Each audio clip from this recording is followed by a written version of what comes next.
My name is Saidia Zaloski, and I am a journalist. I found inspiration at a young age when I started recording my own radio stories with an old stereo on a cassette. As I grew, I found my articles making front page of the Timmins Daily Press, which had me apply to Canada College's combined print and broadcast program. Canada College introduced me to television broadcasting, which inspired a whirlwind of hard-hitting and feature stories. I am adamant on covering significant issues. Now, let me introduce to you a story that I covered on the Idle No More protest that painted the streets of North Bay. Along with chants, drums, and pride, the Idle No More protest left its statement in North Bay. The nationwide protest wishes to stop the Harper government from passing laws that will erode their treaty and Indigenous rights. Even a local bystander showed his support. All Canadians should be a part of it, you're right, because, it's affecting our waterways. It's not just Aboriginal people, it's the non-Aboriginals also that are using the waterways, and just to make sure it's protected. The movement calls on all people to join in a revolution which honors and protects land and water. Student Natalie Restuel will stand for her beliefs at this Friday's rally on Parliament Hill.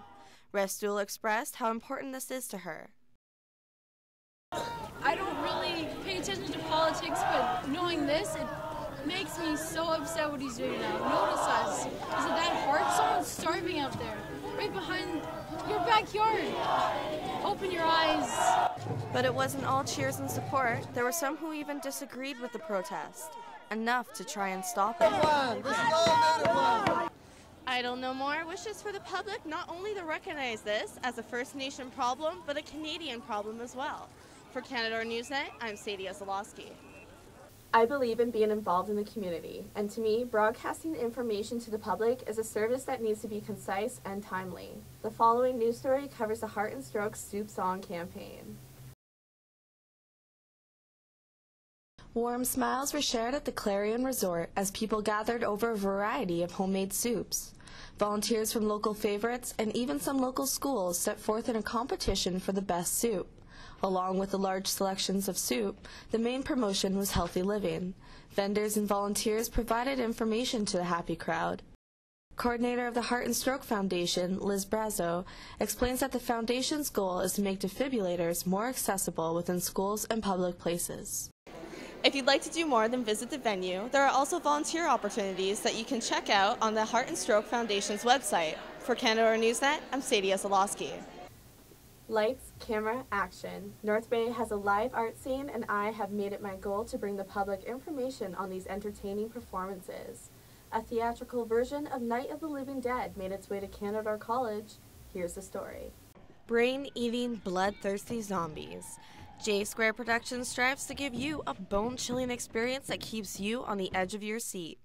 Vice President of the Small Theater Group, Spencer King, explains how the group wants to bring new life to theater, like in their latest production, Night of the Living Dead.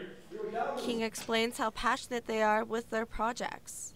J Squared, like I said, we aim for a fun, exciting show. We're a group who's been doing this. I've been doing this since I was 8 years old, performing with Dreamcoat and in high school at Whitfield with the company, and now with my own company, J Squared. And that makes me excited. And with that excitement, I channel that into putting on a show to make you excited. That's our goal. From past productions like Reservoir Dogs, The Three Musketeers, and presently, Night of the Living Dead, the ambitious theater group sets out to demonstrate a new genre of theater. Josh Morris is excited to have purchased the tickets to the classic horror tale that began the zombie craze. Pay for 2 seats. We're only going to use the edge though, so it should be a good time, real good time. Me and my mom are really going to enjoy this one. Don't let your wallet hold you back from the unique retelling of the classic horror tale. J Square Productions offers group rates. Whether you are a family or a group of friends, you can get your ticket for as low as $10. For Canada Newsnet, I'm Saidia Zaloski. That's all we have to protect. I have covered many events for Canada Newsnet, along with the opportunities to produce, host, anchor, and provide the weather for our viewers. Let me introduce to you my compiled video of these duties. Thanks, Mike. Don't let the umbrella fool you. It's actually pretty warm out here. Let's take a look at our current forecast. As you can see, it is pouring rain out here. We currently sit at a high of 15 degrees. We should see the temperature drop to a low of 8 this evening, but the rain will continue on throughout the night. We will bring you more on this week's weather forecast after the break. Back to you, Mike. This week on Canada Newsnet, a house fire leaves tenants homeless, the Alzheimer's Society presents their new campaign, and the Panthers basketball team continues to look for their first win. Hello, I'm Saidia Zaloski. Earlier this week, a fire broke out at a home on Laurier and Regina. We get more info on the cause of the fire and its impact on the homeowners. Whitewater Gallery invites you to come and make your mark. For Canada Newsnet, I'm Saidia Zaloski. I have interviewed Canadian artists such as Classified, April Birch, and Kim Stockwood. Here's a clip of my interview with Canadian folk singer Joel Plaskett. Welcome back. I'm Saidia Zaloski, and I'm here with Canadian folk singer Joel Plaskett. It's really such a pleasure to have you here, Joel. I know a lot of students are excited for your show. For those who don't know, could you explain your unique genre? Yeah. I grew up around folk music. My dad's a musician. He always played socially growing up. He plays in it with me now and then. Like, we'll actually tour together every once in a while. So as much as I love, I played rock. I play rock music. I grew up. That's where Zeppelin are still like my favorite band, and I love there's a lot of punk rock records I really loved and still do, and so it's always sort of a mix of the music that I was exposed to really young, like folk songs and my dad playing, and then what I discovered on my own as a teenager and since then.